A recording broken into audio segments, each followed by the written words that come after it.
Hello all, എല്ലാവർക്കും ഐപ്ലസിന്റെ പുതിയൊരു ക്ലാസ്സിലേക്ക് സ്വാഗതം.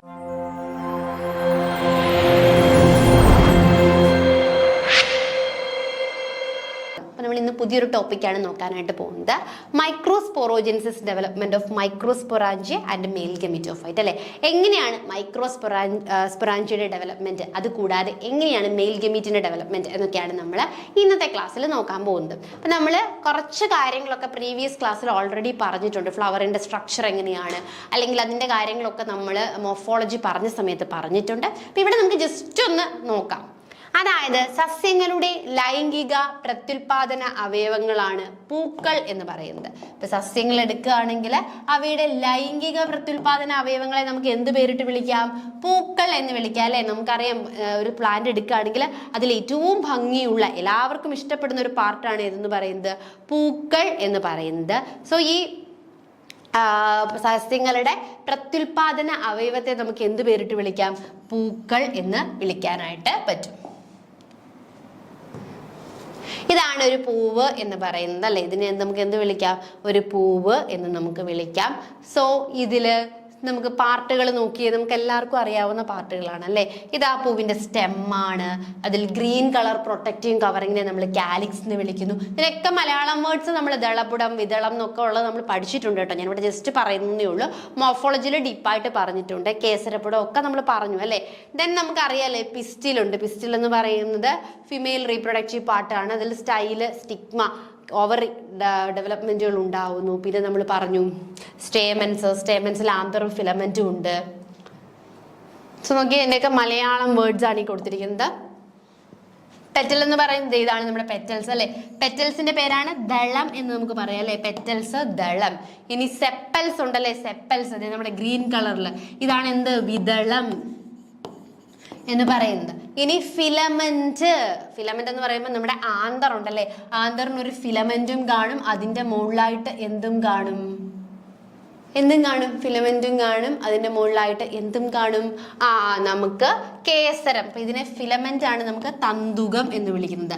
തന്തുകം, ഫിലമെന്റിന് നമ്മൾ തന്തുകം എന്ന് വിളിക്കും. അതായത് ഫിലമെന്റ് ഇത് നമ്മുടെ സ്റ്റേമൻ ആണ് കേട്ടോ. സ്റ്റേമന്റെ പാർട്ടുകളാണല്ലോ. സോ തന്തുകം. ഇതിലെ ആന്തറിനെ നമുക്ക് കേസരം എന്ന് വിളിക്കാം. ആന്തറാണ് കേസരം. ഇനി സ്റ്റിഗ്മ ഉണ്ടല്ലേ, പരാഗണ സ്ഥലം. ഇതാണ് സ്റ്റിക്ക് ചെയ്ത് വെച്ചിരിക്കുന്നത്, പരാഗണ സ്ഥലം. സ്റ്റിഗ്മയെ നമുക്ക് പരാഗണ സ്ഥലം എന്ന് വിളിക്കാം. സ്റ്റൈലുണ്ട്, സ്റ്റൈല്. സ്റ്റിഗ്മ കഴിഞ്ഞിട്ട് താഴേക്ക് വരുന്ന പാട്ടാണ് സ്റ്റൈല്. സ്റ്റൈലിനെ നമുക്ക് ജനിതണ്ട് എന്ന് വിളിക്കാം അല്ലെ. ജനിതണ്ട്, ജനിപുടത്തിലെ ജനിതണ്ടാണ് സ്റ്റൈല് എന്ന് പറയുന്നത്. അപ്പൊ പരാഗണ സ്ഥലമാണ് സ്റ്റിഗ്മ അല്ലെ. പരാഗണ രേണുക്കൾ വന്നിട്ട് അറ്റാച്ച് ചെയ്യുന്ന, പരാഗണം നടക്കുന്ന സ്ഥലമാണ് സ്റ്റിഗ്മ. അതിനുശേഷം അതിന് താഴെയായിട്ട് ജനിതണ്ട്, ദെൻ അണ്ഡാശയം.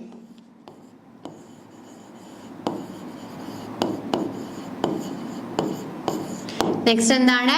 അണ്ഡാശയം. നെക്സ്റ്റ് എന്ന് പറയുന്നത് ഓവം അഥവാ എഗ്. അണ്ഡാശയം കഴിഞ്ഞിട്ട് ഓവം അഥവാ എഗ് ഉണ്ടല്ലേ, അണ്ഡം. ഓവം അഥവാ അണ്ഡം എന്താന്ന് നമുക്ക് നോക്കാം.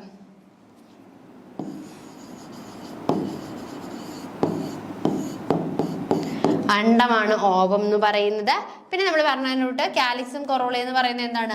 കാലിക്സ് എന്ന് പറയുന്നത് സെപ്പൽസ്, വിതളങ്ങളുടെ കൂട്ടവും, അതുകൂടാതെ കൊറോള എന്ന് പറയുന്നത് ദളങ്ങളുടെ കൂട്ടവുമാണ്. അപ്പൊ ഇത്രയുമാണ് മലയാളം ടേമുകൾ. നിങ്ങൾക്ക് ക്ലിയർ ആയെന്ന് വിശ്വസിക്കുന്നു. കുറച്ചുകൂടി മലയാളം ടേംസ് ആണ് നമ്മൾ പറഞ്ഞത്. Petal, sepal, filament, anther, stigma, ഇതിന്റെ ഒക്കെ മലയാളം ടേമുകൾ നോക്കി വെക്കുക. ഞാൻ ആദ്യം തന്നെ ക്ലാസ്സിൽ പറഞ്ഞു എന്താണ്, നമുക്ക് മോർഫോളജി എന്നായിരിക്കും ഏറ്റവും അധികം മലയാളം വേർഡ്സ് ചോദിക്കാൻ സാധ്യതയുള്ളത്. അപ്പൊ അതുകൊണ്ട് അവിടെ മലയാളം വേർഡ്സ് നോക്കണം. സോ പുരുഷ പ്രത്യുൽപാദന, ഒരു ചെടിയിലെ പുരുഷ പ്രത്യുൽപാദന അവയവത്തെ നമുക്ക് കേസരപുടം അഥവാ ആൻഡ്രീഷ്യം എന്ന് വിളിക്കാം അല്ലെ. പുരുഷന്റെ പ്രത്യുൽപാദന അവയവം, ഒരു പ്ലാന്റിലെ പുരുഷ പ്രത്യുൽപാദന അവയവമാണ് കേസരപുടം.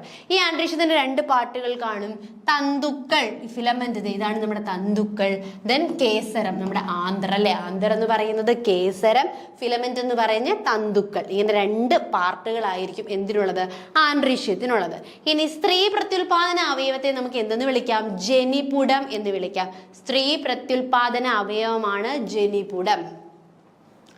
ഈ ജനിപുടത്തിനെ നമുക്ക് എന്ത് പേര് വിളിക്കാം? പരാഗണ സ്ഥലം, ജനിതണ്ട്, അണ്ഡാശയം എന്നിങ്ങനെ അല്ലെ.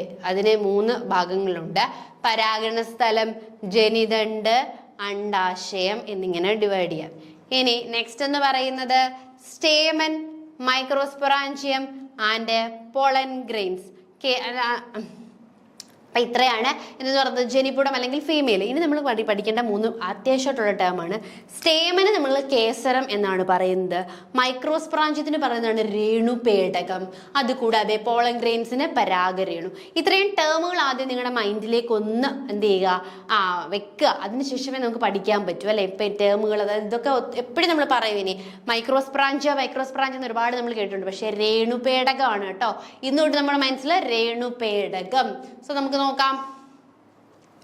തന്തുവിന്റെ അഗ്രഭാഗത്ത് കാണപ്പെടുന്ന 2 ലോബുകളോട് കൂടിയ, അതായത് നമ്മുടെ ഈ ഒരു കേസരം അല്ലെ, ഫിലമെന്റ് അല്ലെങ്കിൽ തന്തുക്കളുടെ മുകളിലായിട്ട് 2 ലോബുകളോട് കൂടിയിട്ടുള്ള ഒരു ഭാഗമുണ്ട്. ഈ ഭാഗത്തെ നമ്മൾ ആന്തർ അല്ലെങ്കിൽ പരാഗി അല്ലെങ്കിൽ കേസരം എന്ന് വിളിക്കുന്നു. സപുഷ്പികളിൽ സാധാരണ 2 അറകൾ, ബൈലോബ്ഡ് ആണ് അല്ലെ. ഈ പരാഗി അല്ലെങ്കിൽ നമ്മുടെ കേസരത്തിന് 2 അറകളാണുള്ളത്. ഓരോ ലോബിലും അല്ലെ 2 ലോബ്ഡ് 2 ലോബുകളാണുള്ളത്. ഈ 2 ലോബിലും 2 അറകൾ, 2 തീക്കകൾ കാണപ്പെടുന്നു. അതുകൊണ്ട് തന്നെ ഇതിനെ ഡൈത്തീക്കസ് എന്നാണ് വിളിക്കുന്നത്, അല്ലെങ്കിൽ ഡൈത്തീക്കസ് ആന്തർ എന്നാണ് വിളിക്കുന്നത്. അപ്പോൾ ഒന്നുകൂടെ ശ്രദ്ധിച്ച്, നമ്മൾ ഒരു ആൻഡ്രീഷ്യം എന്ന് അല്ലെങ്കിൽ കേസരപ്പുടം എന്നുള്ളതാണ് ഒരു പുഷ്പത്തിലെ മെയിൽ റീപ്രൊഡക്റ്റീവ് ഓർഗൻ എന്ന് പറയുന്നത്. ഈ കേസരപ്പുടത്തിന് 2 പാർട്ടുണ്ട്. തന്തുക്കളും അതുപോലെ തന്തുവിന്റെ അറ്റത്തായിട്ട് ഒരു ലോബ് ഉള്ള ഭാഗമുണ്ട് അല്ലെ. 2 ലോബോട് കൂടിയ ഭാഗം, 2 ലോബോട് കൂടിയ ഭാഗമുണ്ട്. ഈ 2 ലോബോട് കൂടിയ ഭാഗത്തെ നമ്മൾ ആന്തർ അഥവാ പരാഗി അല്ലെങ്കിൽ കേസരം എന്ന് വിളിക്കുന്നു. അപ്പൊ ഈ കേസരത്തിന് 2 എന്ത് കാണും? എപ്പോഴും 2 ലോബുകളായിരിക്കും കാണുന്നത്. ഈ 2 ലോബിലും 2 അറകൾ അല്ലെങ്കിൽ 2 തീക്കകളും കാണും. സോ ഇതിനെ ഡൈത്തീക്കസ് ആന്തർ എന്നാണ് വിളിക്കുന്നത്. 2 അറകൾ ഉള്ളത് കൊണ്ട് തന്നെ ഡൈത്തീക്കസ് ആന്തർ എന്നാണ് എന്ത് ചെയ്യുന്നത്, ഇവയെ വിളിക്കുന്നത്.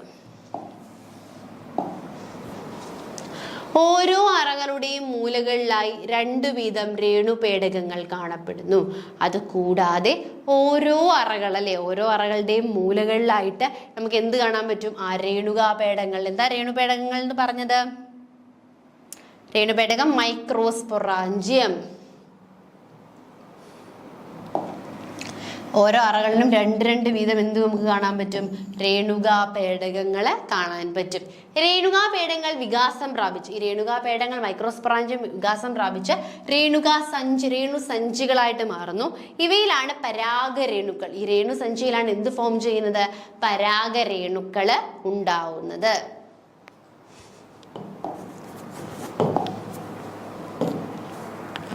സ്ട്രക്ചർ ഓഫ് മൈക്രോസ്പൊറാഞ്ചിയം അഥവാ രേണുപേടങ്ങൾ അല്ലെ, രേണുപേടങ്ങളുടെ സ്ട്രക്ചറാണ് ഈ പറഞ്ഞിരിക്കുന്നത്. നമുക്ക് കാണാല്ലേ 4 സൈഡിലായിട്ട് രേണുകാപേടങ്ങൾ ഇരിക്കുന്നത് കണ്ടോ? ഈ രേണുകാപേടങ്ങള് വേണ്ടേ 4 സൈഡിലായിട്ട് നമുക്കിങ്ങനെ രേണുപേടകങ്ങളെ കാണാനായിട്ട് സാധിക്കും. ഈ രേണുപേടകങ്ങൾക്ക് എന്തുണ്ട്? ഇതിന്റെ ഒരു സൈഡിലെ ഒരു സ്ട്രക്ചറാണ് കൊടുത്തിരിക്കുന്നത് അല്ലെ. Epidermis, endodermis, middle layer, microspore, mother cells, tapetum പോലത്തെ സ്ട്രക്ചേഴ്സ് ഒക്കെ നമുക്ക് അതിൽ കാണുവാനും സാധിക്കുന്നുണ്ട്. അപ്പൊ നമുക്കൊന്ന് ഡിസ്കസ് ചെയ്യാം. രേണുപേടകങ്ങളുടെ ഘടന ഒന്ന് നോക്കാം കേട്ടോ. രേണുപേടകങ്ങൾക്ക് യൂഷ്വലി വൃത്താകൃതിയാണ്. ഈ രേണുപേടകങ്ങൾ എങ്ങനെയാണ്? വൃത്താകൃതിയിലാണ് ഇരിക്കുന്നത്. സംരക്ഷണത്തിനായിട്ട് ഇവയെ പൊതിഞ്ഞുകൊണ്ട് 3 പാളികളുണ്ട്. ഉപരിവൃതി, ഏറ്റവും പുറത്ത് എന്തായിരിക്കും? എപ്പിഡെർമിസ് അല്ലെങ്കിൽ ഉപരിവൃതി കാണും. അതിനുശേഷം എൻഡോത്തീഷ്യം, പിന്നെ മധ്യപാളി. ഇങ്ങനെ 3 പാളികളാൽ പ്രൊട്ടക്ട് ചെയ്തിരിക്കുകയാണ് നമ്മുടെ രേണുപേടകങ്ങൾ. സോ രേണുപേടകങ്ങളെ പൊതിഞ്ഞുകൊണ്ട് 3 പാളികൾ കാണാനായിട്ട് സാധിക്കും. ആ 3 പാളികൾ ഏതൊക്കെയെന്ന് ചോദിച്ചാൽ ഉപരിവൃതി, എൻഡോത്തീഷ്യം, മധ്യപാളികൾ ഇവയാണ്. ക്ലിയർ അല്ലേ? നമുക്ക് ഓരോന്നിന്റെ ഫംഗ്ഷൻസ് നോക്കാം. ഏറ്റവും ഉള്ളിലുള്ള ഇതിന് ഏറ്റവും അകത്തേക്കുള്ള പാളിയാണ് എന്ന് പറയുന്നത് ടപ്പീറ്റം എന്ന് പറയുന്നത്. ഈ ടപ്പീറ്റത്തിന്റെ ഒരു ഫംഗ്ഷൻ എന്ന് പറയുന്നത് ഇതിനുള്ളിലാണല്ലേ പരാഗരേണുക്കൾ വളരുന്നത്. ഈ പരാഗരേണുക്കൾക്ക് വളരാനുള്ള ന്യൂട്രീഷ്യൻസ് അല്ലെങ്കിൽ പോഷക ആഹാരങ്ങൾ കൊടുക്കുന്നത് ടപ്പീറ്റമാണ്. പരാഗിയുടെ വളർച്ച ആദ്യഘട്ടത്തിൽ ഓരോ രേണുപേടകത്തിന്റെയും, പരാഗികൾ രേണുപേടകത്തിനുള്ളിലാണ് വളരുന്നത്, അപ്പൊ രേണുപേടകത്തിന്റെ മധ്യഭാഗത്തായി ക്രമീകരിച്ചിരിക്കുന്നു. സമാന കോശങ്ങൾ ഇവയെ രേണുജന്യ കലകൾ എന്ന് പറയുന്നു. അപ്പം കുറെ സമാന കോശങ്ങൾ, അതായത് ഒരേ തരത്തിലുള്ള ഹോമോജീനസ് കോശങ്ങൾ കൊണ്ടുണ്ടാവുന്ന ഇവയെ രേണുജന്യ കലകൾ എന്നാണ് പറയുന്നത്.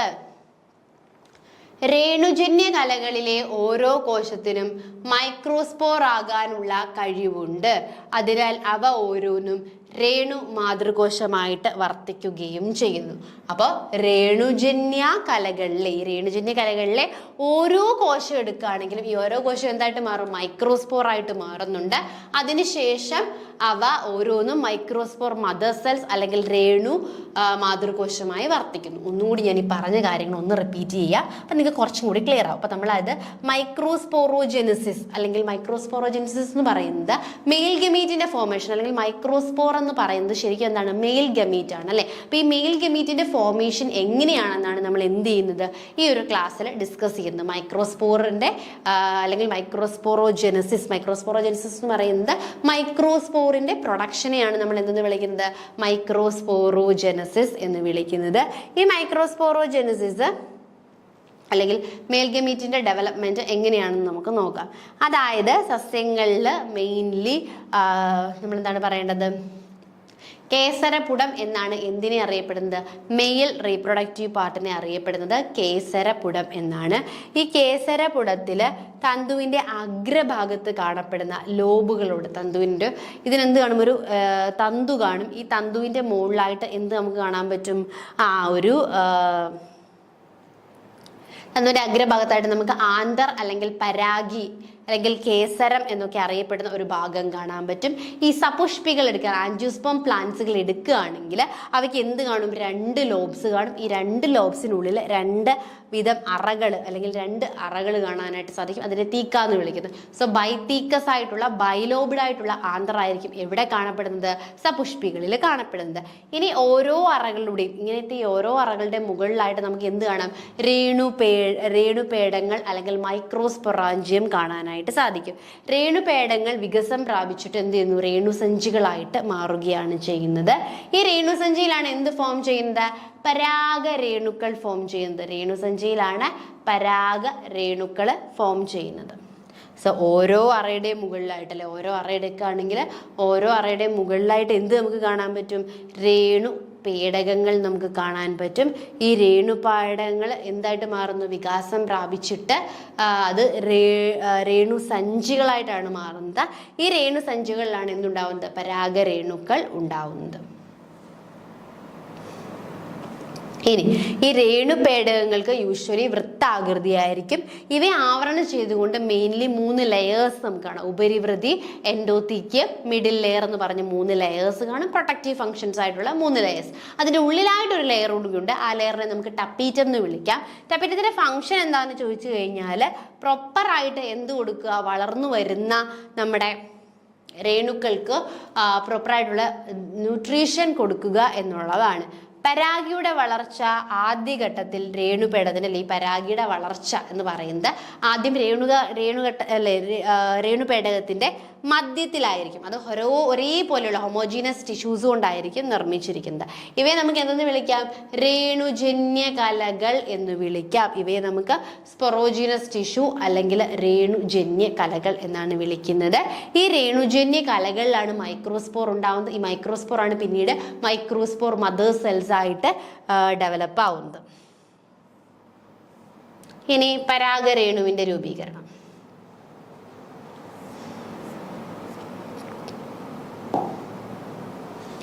മൈക്രോസ്പോർ അല്ലെങ്കിൽ പോളൻ ഗ്രെയിൻ രൂപവൽക്കരണ പ്രക്രിയയെ മൈക്രോസ്പോറോജെനിസിസ് എന്ന് വിളിക്കുന്നു. അപ്പൊ ഈ നമ്മുടെ രേണുജന്യ കലകളിൽ ഓരോ കോശവും മൈക്രോസ്പോർ ആയിട്ട് മാറും. അത് പിന്നെ മൈക്രോസ്പോർ മദർ സെൽസ് ആയിട്ട് മാറും. അപ്പൊ ഇങ്ങനെ മൈക്രോസ്പോർസ് അല്ലെങ്കിൽ പോളൻ ഗ്രെയിൻസ് അല്ലെങ്കിൽ മെയിൽ ഗമീറ്റ് ഉണ്ടാവുന്ന ആ ഒരു പ്രൊസീജിയറിനെയാണ് നമ്മൾ എന്തെന്ന് വിളിക്കുന്നത്? മൈക്രോസ്പോറോജെനസിസ് എന്ന് വിളിക്കുന്നത്. അപ്പൊ എന്താണ് മൈക്രോസ്പോറോജെനസിസ് എന്ന് ക്ലിയർ ആയോ? മൈക്രോസ്പോർ അല്ലെങ്കിൽ പോളൻ ഗ്രെയിൻസ് അല്ലെ? മൈക്രോസ്പോർ അല്ലെങ്കിൽ പോളൻ ഗ്രെയിൻസ് ഉണ്ടാവുന്ന പ്രക്രിയനെയാണ് നമ്മൾ എന്തെന്ന് വിളിക്കുന്നത്? മൈക്രോസ്പോറോജനസിസ് എന്ന് വിളിക്കുന്നത്.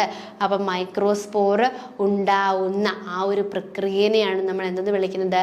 മൈക്രോസ്പോറോജനസിസ് എന്ന് വിളിക്കുന്നത്. രേണുജന്യ കലകളിലെ കോശങ്ങൾ, ഇപ്പൊ ഈ രേണുജന്യ കലകളിലെ കോശങ്ങൾ എന്ത് ചെയ്യുന്നു? ഊനഭംഗം അല്ലെ? ഊനഭംഗം നമുക്കറിയാം, മ്യൂസിസ് നടന്നിട്ട് എന്താവും? 4 കോശങ്ങളല്ലേ? ഒരു കോശം ഡിവൈഡ് ചെയ്തിട്ട് 4 കോശങ്ങൾ ഉണ്ടാവുന്നു. അതിനെയാണ് നമ്മൾ എന്തെന്ന് വിളിക്കുന്നത്? മൈക്രോസ്പോർ ടെട്രാഡ് എന്ന് വിളിക്കുന്നത്. അതായത് മൈക്രോസ്പോർ മദർ സെൽസിന് മ്യൂസിസ് ഡിവിഷൻ നടന്നിട്ട് അത് എന്ത് ചെയ്യുന്നു? മൈക്രോസ്പോർ ഡയാഡ്, അതിന് 2 സെൽസ് ഫോം ചെയ്യുന്നു. വീണ്ടും അതിന് ഡിവിഷൻ നടന്നിട്ട് 4 സെൽസ് മൈക്രോസ്പോർ ടെട്രാഡ് ആണ് എന്ത് ചെയ്യുന്നത്? അവിടെ ഫോം ചെയ്യുന്നത്. അപ്പൊ ഒന്നും കൂടി നിങ്ങൾക്ക് ശ്രദ്ധിച്ച്, പരാഗ രേണുവിന്റെ രൂപീകരണത്തെയാണ് നമ്മൾ എന്തെന്ന് വിളിക്കുന്നത്? മൈക്രോസ്പോറോജനസിസ് എന്ന് വിളിക്കുന്നത്. മൈക്രോസ്പോർ അല്ലെങ്കിൽ പോളൻ ഗ്രെയിൻ അല്ലെങ്കിൽ മെയിൽ ഗമീറ്റിന്റെ രൂപീകരണത്തെയാണ് നമ്മൾ എന്തെന്ന് വിളിക്കുന്നത്? മൈക്രോസ്പോറോജനസിസ് എന്ന് വിളിക്കുന്നത്. ഇതിൽ രേണുജന്യ കലകളിലെ കോശങ്ങൾ ഊനഭംഗത്തിന് വിധേയമായി മൈക്രോസ്പോർ ടെട്രാഡ് ഉണ്ടാകുന്നു. അപ്പൊ ഈ രേണുജന്യ കലകളുണ്ടല്ലോ, രേണുജന്യ കലകളിലെ കോശങ്ങൾ എന്ത് ചെയ്യുന്നു? മെയിനായിട്ട് ഊനഭംഗം അല്ലെങ്കിൽ മ്യൂസിസിന് വിധേയമായിക്കൊണ്ട് ടെട്രാഡുകൾ ഫോം ചെയ്യുകയാണ് ചെയ്യുന്നത്. ഈ ടെട്രാഡ് പിന്നെ എന്തായിട്ട് മാറുകയാണ് ചെയ്യുന്നത്? മൈക്രോസ്പോർ മദർ സെൽസ് ആയിട്ട് ഈ ടെട്രാഡാണ് പിന്നെ എന്ത് ചെയ്യുന്നത്? മാറുന്നത്. മൈക്രോസ്പോർ മദർ സെൽസ് ആയിട്ട് ഈ ടെട്രാഡ് മാറും. ഈ മൈക്രോസ്പോർ മദർ സെൽസിന് ആദ്യത്തെ ഊനഭംഗം നടന്നിട്ട് മൈക്രോസ്പോർ ഡയാഡ് ആവും. പിന്നെ എഗെയിൻ വീണ്ടും അതിന് ഊനഭംഗം നടന്നിട്ട് മൈക്രോസ്പോർ ടെട്രാഡായിട്ട് മാറുകയാണ് ചെയ്യുന്നത്. 4 വീതമുള്ള കൂട്ടമായാണ് ഇവ ഉണ്ടാവുന്നത് അല്ലെ? 4 വീതമാണ്. ആദ്യം സെപ്പറേറ്റ് ചെയ്യുന്നില്ല, ഈ ടെട്രാഡ് അതുപോലെ തന്നെ നിൽക്കുകയാണ് ചെയ്യുന്നത്. അതിനുശേഷം ഈ ടെട്രാഡ് എന്ത് ചെയ്യും? കുറച്ച് ശേഷം സെപ്പറേറ്റ് ചെയ്യുകയാണ് ചെയ്യുന്നത്. ഓരോ രേണുപേടകത്തിനുള്ളിലും ആയിരക്കണക്കിന്, അപ്പൊ ഈ ഓരോ രേണുപേടകത്തിലും എന്ത് നടക്കും? ആയിരക്കണക്കിന് മൈക്രോസ്പോർസ് അല്ലെങ്കിൽ പരാഗ രേണുക്കൾ ഉണ്ടാകും. പരാഗയുടെ ഭിത്തികൾ പൊട്ടുന്ന മൂലം ഇവ എന്ത് ചെയ്യുകയും ചെയ്യും? പരാഗ രേണുക്കൾ സ്വതന്ത്രമാക്കപ്പെടുകയുമാണ് ചെയ്യുന്നത്. അപ്പൊ ഈ ഡെഹിസൻസ് ഓഫ് ആന്തർ നോക്കി, ഇതിന്റെ ഭിത്തി ഇങ്ങനെ പൊട്ടിക്കഴിയുമ്പോൾ ഇതിനുകൊണ്ട് ആയിരക്കണക്കിന് പരാഗ രേണുക്കൾ ഉണ്ടാവുക ചെയ്യുന്നത്. ഈ പരാഗ രേണുക്കൾ ഈ ഭിത്തി പൊട്ടിയിട്ട് പുറത്തേക്ക് വരികയാണ് ചെയ്യുന്നത്.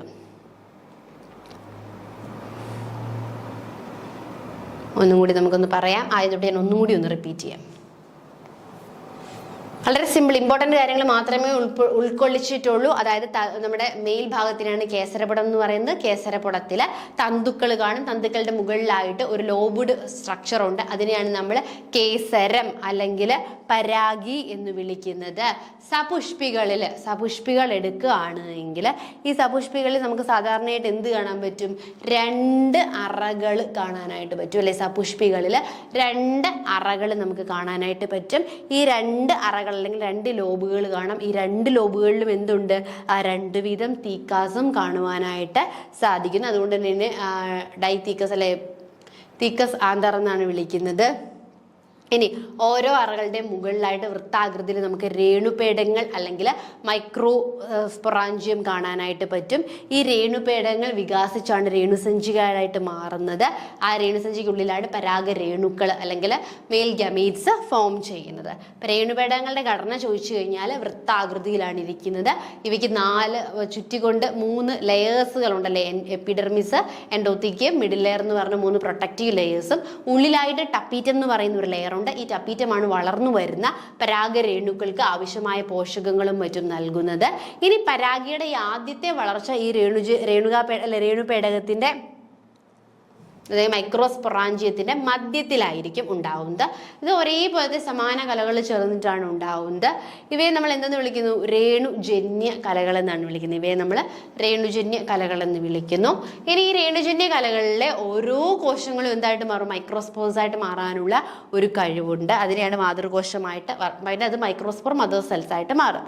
ഇനി പരാഗരേണു എങ്ങനെയാണ് രൂപീകരിക്കുന്നതെന്ന് ചോദിച്ചു കഴിഞ്ഞാൽ നമ്മുടെ ഈ ആ മൈക്രോസ്പോർ അല്ലെങ്കിൽ പോളൻ ഗ്രെയിൻ ഉണ്ടാവുന്ന പ്രക്രിയനെയാണ് നമ്മൾ മൈക്രോസ്പോറോജെനിസിസ് എന്ന് വിളിക്കുന്നത്. ഈ രേണുജന്യ കലകളിലെ കോശങ്ങൾക്ക് എന്തു പറ്റും? ആ മിയോസിസ് നടക്കും, അല്ലെങ്കിൽ ഊനഭംഗം നടന്നിട്ട് അത് ടെട്രാഡ് ഫോം ചെയ്യും. ആദ്യഘട്ടത്തിൽ ഈ ടെട്രാഡ് ഒരുമിച്ച് നിൽക്കും, പിന്നെയാണ് അത് എന്ത് ചെയ്യുന്നത്? സെപ്പറേറ്റ് ചെയ്യപ്പെടുന്നത്. ഓരോ രേണുപേടകത്തിനുള്ളിലും കുറേയധികം രേണുക്കൾ കാണും. ഇവ എന്ത് ചെയ്യുന്നു? രേണുകാപേടകത്തിന്റെ ഭിത്തി പൊട്ടി പുറത്തേക്ക് വരികയാണ് ചെയ്യുന്നത്. ഇനി ഇവിടുന്ന് ചോദിക്കാൻ സാധ്യതയുള്ള ഒരു ക്വസ്റ്റൻ ആണ് ഇതിന്റെയൊക്കെ പ്ലോയിഡി ലെവൽ കേട്ടോ. അതായത് രേണുജന്യകല, sporogenous tissue, pollen mother cells ഒക്കെ എന്തായിരിക്കും? എപ്പോഴും ഡിപ്ലോയിഡ് കണ്ടീഷൻ ആയിരിക്കും അല്ലേ? ഈ ടെട്രാഡ് എന്ന് പറയുന്നത് പോളൻ ടെട്രാഡ് ഫോം ചെയ്യുന്നത് ഹാപ്ലോയിഡ് കണ്ടീഷൻസിലായിരിക്കും. പരാഗരേണുക്കളും ഹാപ്ലോയിഡ് ആയിരിക്കും. ഇത് വളരെയധികം ഇമ്പോർട്ടൻ്റ് ആണ്. ഇതുമായി റിലേറ്റ് ചെയ്തിട്ട് ഷുവറായിട്ടും ക്വസ്റ്റ്യൻസ് നമുക്ക് പ്രതീക്ഷിക്കാം. ഈ ഒരു ഭാഗത്തുനിന്ന് പ്ലോയിഡി റിലേറ്റഡ് ചെയ്തിട്ട് നമുക്ക് ക്വസ്റ്റ്യൻസ് പ്രതീക്ഷിക്കാനായിട്ട് പറ്റും. സോ രേണുജന്യകല, sporogenous tissue and pollen mother cells അല്ലെ, രേണുജന്യകല അല്ലെങ്കിൽ എന്താണ് പോളൻ മദർ സെല്ല് എന്ന് പറയുന്ന സംഭവം. ഈ രേണുജന്യകലയും പോളൻ മദർ സെൽസും ഒക്കെ എന്താണ്? ഡിപ്ലോയിഡ് ആണ്. അതേസമയം നമ്മുടെ ഫോം ചെയ്യുന്ന ടെട്രാഡ് ഉണ്ടല്ലോ അല്ലെ, മിയോട്ടിക് ഡിവിഷൻ നടന്നിട്ടാണ് ടെട്രാഡ് ഫോം ചെയ്യുന്നത്. അതുകൊണ്ട് തന്നെ എന്താണ്? ഹാപ്ലോയിഡ് കണ്ടീഷൻസിലായിരിക്കും. പരാഗരേണുക്കൾ എന്ന് പറയുന്നതും അല്ലെങ്കിൽ പോളൻ ഗ്രെയിൻസ് എന്ന് പറയുന്ന മെയിൽ ഗമീറ്റും എന്താണ്? ഹാപ്ലോയിഡ് കണ്ടീഷൻ ആയിരിക്കും. ഇനി നമുക്ക് പരാഗരേണുവിന്റെ സ്ട്രക്ചർ നോക്കാം അല്ലെ. പോളൻ ഗ്രെയിൻ അല്ലെങ്കിൽ മൈൽ ഗമിറ്റോഫൈറ്റിനെയാണ് നമ്മൾ എന്തെന്ന് വിളിക്കുന്നത്? പരാഗരേണു എന്ന് വിളിക്കുന്നത്. പരാഗരേണുക്കളെ ആവരണം ചെയ്ത് 2 സ്തരങ്ങളുണ്ട്. പുറമേ ഉള്ള കട്ടി കൂടിയ പാളിയാണ് എക്സൈൻ. അപ്പൊ ഈ പരാഗരേണുവിനെയാണ് നമ്മൾ എന്തെന്ന് വിളിക്കുന്നത്? മെയിൽ ഗാമീറ്റ് എന്ന് വിളിക്കുന്നത്. ഇതിനെ ആവരണം ചെയ്ത് 2 സ്തരങ്ങളുണ്ട്. ആവരണം ചെയ്തുകൊണ്ട് എന്തുണ്ട്? 2 സ്തരങ്ങളുണ്ട്. പുറമേയുള്ള കട്ടി കൂടിയ പാളിയെ നമ്മൾ എക്സൈൻ എന്ന് വിളിക്കുന്നു. പുറമേയുള്ള കട്ടി കൂടിയ പാളിയെ എക്സൈൻ എന്ന് വിളിക്കുന്നു. ഇത് ഉണ്ടാക്കുന്നത് ഒരു ജൈവവസ്തുക്കളിൽ ഏറ്റവും കട്ടി കൂടിയ, ഇതൊരു ഇമ്പോർട്ടൻ്റ് ആണ് കേട്ടോ, സ്പോറോപോളനിൻ അല്ലെ, വളരെയധികം കട്ടി കൂടിയ റെസിസ്റ്റന്റ് ആയിട്ടുള്ള സ്പോറോപോളനിൻ എന്ന് പറയുന്ന ജൈവ മെറ്റീരിയൽ കൊണ്ടാണ് എന്തുണ്ടാക്കിയിരിക്കുന്നത്? നമ്മുടെ എക്സൈനെ നിർമ്മിച്ചിട്ടുള്ളത്. അപ്പം എക്സൈനെ നിർമ്മിച്ചിട്ടുള്ളത് സ്പോറോപോളനിൻ എന്ന് പറയുന്ന ജൈവ മെറ്റീരിയൽ കൊണ്ടാണ്. എക്സൈൻ എന്ന് പറഞ്ഞാൽ എന്താണ്? നമ്മുടെ മെയിൽ ഗമീറ്റിന്റെ അല്ലെങ്കിൽ പരാഗരേണുവിന്റെ ഏറ്റവും പുറമെയുള്ള കട്ടി കൂടിയ ഭാഗത്തെയാണ് നമ്മൾ എന്തെന്ന് വിളിക്കുന്നത്? എക്സൈന് എന്ന് വിളിക്കുന്നത്.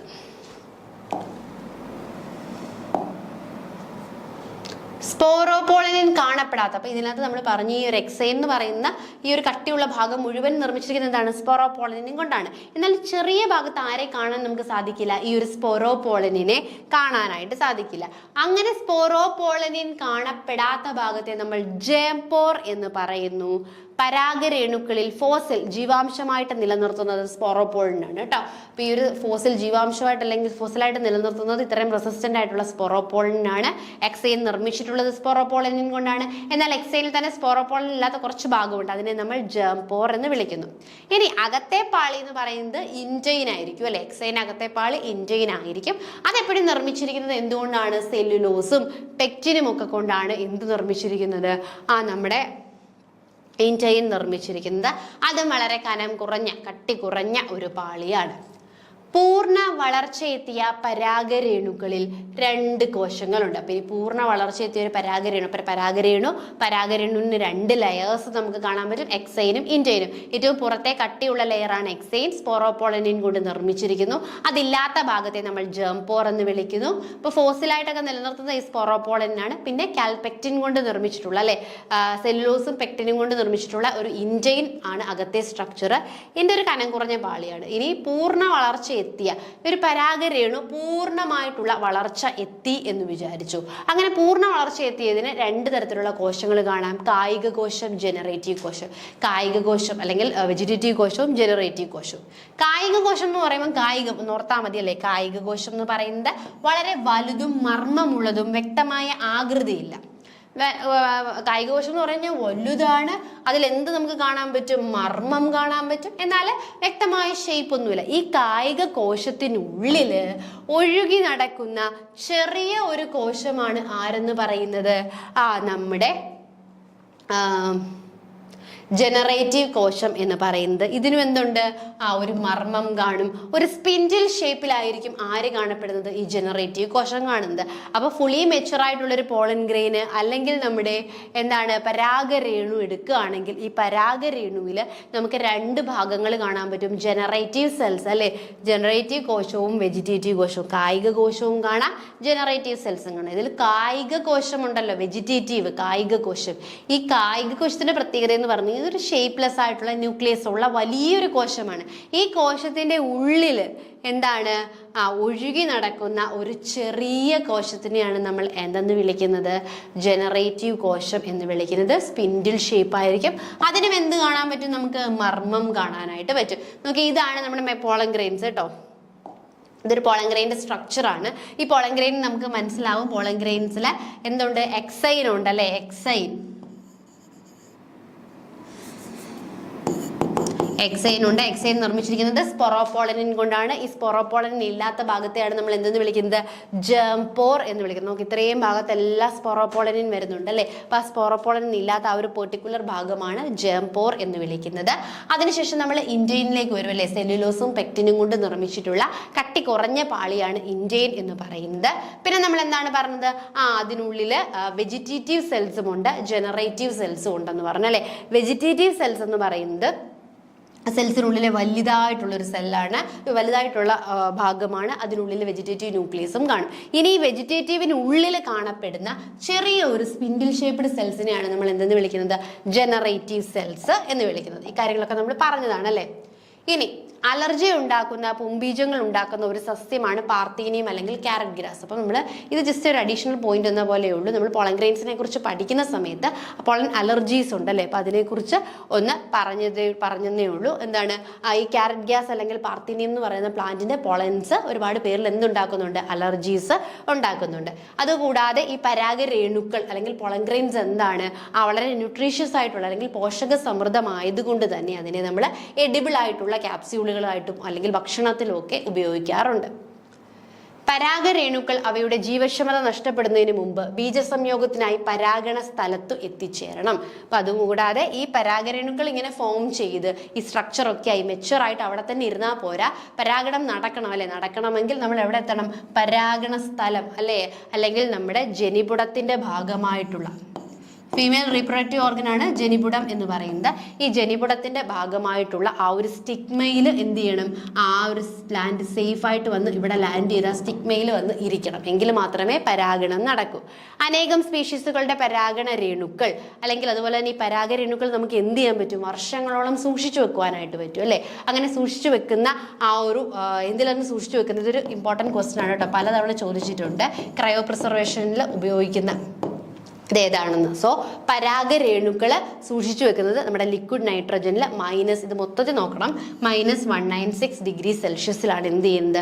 പരാഗരേണുക്കൾ നമ്മൾ സൂക്ഷിച്ചു വെക്കുന്നത്. ഇതൊക്കെ ജസ്റ്റ് ഒരു അഡീഷണൽ പോയിന്റ് എന്നോളം പറഞ്ഞു എന്നേ ഉള്ളൂ. അപ്പം നമ്മൾ പഠിച്ചത് എന്തായിരുന്നു? ആദ്യം നമ്മൾ എങ്ങനെയാണ് മൈക്രോസ്പോറോജെൻസിസ്, എങ്ങനെയാണ് ഒരു പോളൻ ഗ്രെയിൻ ഫോം ചെയ്യുന്നതെന്ന് പറഞ്ഞു. അതിനുശേഷം നമ്മൾ പറഞ്ഞത് പോളൻ ഗ്രെയിൻ്റെ സ്ട്രക്ചേഴ്സിനെ കുറിച്ചായിരുന്നു അല്ലേ. പരാഗരേണുവിൻ്റെ സ്ട്രക്ചർ എന്ന് പറയുന്നത് നമ്മുടെ മെയിൽ ഗെമിറ്റോഫൈറ്റ് അല്ലെങ്കിൽ മെയിൽ റീപ്രൊഡക്റ്റീവ് പാർട്ടിന്റെ ഭാഗത്തിനെയാണ് നമ്മൾ പരാഗരേണു എന്ന് വിളിക്കുന്നത്. ഈ പരാഗരേണുവിന് രണ്ട് പാളികളുണ്ട്, എക്സൈനും ഇൻറ്റെയിനും. എക്സൈൻ എന്ന് പറയുന്നത് കട്ടി കൂടിയ പുറമേയുള്ള പാളി. ഈ പുറമേയുള്ള പാളിയുടെ മെയിൻ കമ്പോണന്റ് എന്ന് പറയുന്നത് സ്പൊറോപോളനിനാണ്. ഹൈലി റെസിസ്റ്റന്റ് ആയിട്ടുള്ളൊരു ജൈവ മെറ്റീരിയൽ ആണ് സ്പൊറോപോളനിൻ എന്ന് പറയുന്നത്. ഈ സ്പൊറോപോളനിന് ശേഷം ഇല്ലാത്ത ഭാഗത്തെ നമ്മൾ ജേം പോർ എന്ന് വിളിക്കുന്നു. അതിനുശേഷം അകത്തേക്ക് പോകുമ്പോൾ ഇൻറ്റെയിൻ എന്ന് പറയുന്ന സ്ട്രക്ചർ കാണും. അത് സെല്ലുലോസും പെക്റ്റിനും കൊണ്ടാണ് നിർമ്മിച്ചിരിക്കുന്നത്. കുറച്ച് കട്ടി കുറഞ്ഞ ഒരു പാളിയാണ്. അതിനുശേഷം ഒരു പൂർണ്ണ വളർച്ച എത്തിയ ഒരു പരാഗരേണുവാണെങ്കിൽ അതിൽ രണ്ട് തരം കോശങ്ങൾ നമുക്ക് കാണാം, കായിക കോശവും ജനറേറ്റീവ് കോശവും. കായികം അല്ലെങ്കിൽ വെജിറ്റേറ്റീവ് കോശം. ഇപ്പൊ ഈ കായിക കോശം എന്ന് പറയുന്നത് ഷേപ്പ്ലെസ് ആയിട്ടുള്ള വലിയ കോശമാണ്. അതിനുള്ളിൽ ന്യൂക്ലിയസ് കാണും. ഈ കായിക കോശത്തിനുള്ളിൽ ഒഴുകി നടക്കുന്ന ചെറിയ കോശത്തിനെയാണ് നമ്മൾ എന്തെന്ന് വിളിക്കുന്നത്? ജനറേറ്റീവ് കോശം എന്ന് വിളിക്കുന്നത്. അപ്പൊ അതിന്റെ സ്ട്രക്ചർ അതാണ്. അതിനും മർമ്മമുണ്ട്. പിന്നെ നമ്മൾ പറഞ്ഞതുപോലെ തന്നെ പോളൻ ഗ്രെയിൻസ് അലർജീസ് കോസ് ചെയ്യാറുണ്ട്, ഫുഡ് സപ്ലിമെന്റ്സ് ആയിട്ട് യൂസ് ചെയ്യാറുണ്ട്. പിന്നെ നമ്മൾ പറഞ്ഞത് എന്താണ്? പരാഗരേണുക്കളുടെ മെയിൻ ഡ്യൂട്ടി എന്ന് പറയുന്നത് അതിൻ്റെ ആ ഒരു അത് എന്താണ് ആ ഒരു റീപ്രൊഡക്റ്റീവ് അല്ലെങ്കിൽ ആ ഒരു റീപ്രൊഡക്റ്റീവ് കപ്പാസിറ്റി നശിക്കുന്നതിന് മുമ്പ് കറക്റ്റായിട്ട് പ്രോപ്പറായിട്ട് പരാഗ സ്ഥലത്ത് എത്തിച്ചേർന്നിട്ട് പരാഗണം നടത്തുക എന്നുള്ളതാണ് അതിൻ്റെ ഡ്യൂട്ടി. പിന്നെ നമ്മൾ പറഞ്ഞതുപോലെ തന്നെ ലിക്വിഡ് നൈട്രജനിൽ -196°C നമുക്ക് പോളൻ ഗ്രെയിൻസിനെ വർഷങ്ങളോളം തന്നെ പ്രിസർവ് ചെയ്ത് വെക്കുവാനായിട്ടും സാധിക്കും. അപ്പം ഇതിൽ ഈ സ്പോറോപോളനിൻ അതുപോലെ തന്നെ ലിക്വിഡ് നൈട്രജന് ഇതൊക്കെ എന്താണ് പ്രീവിയസ് ഒരുപാട് തവണ റിപ്പീറ്റ് ചെയ്തു വരുന്ന ക്വസ്റ്റ്യൻ ആണ്. അത് കൂടാതെ ഇതിലെ പ്ലോയിഡീസും രേണുജന്യ കലകളുടെയും പരാഗരേണുക്കളുടെയും ഒക്കെ പ്ലോയിഡി ലെവലും വളരെയധികം ഇമ്പോർട്ടൻ്റ് ആണ്. അപ്പോൾ ഇന്ന് പറഞ്ഞ കാര്യങ്ങൾ എല്ലാവർക്കും മനസ്സിലായെന്ന് വിശ്വസിക്കുന്നു. Thank you.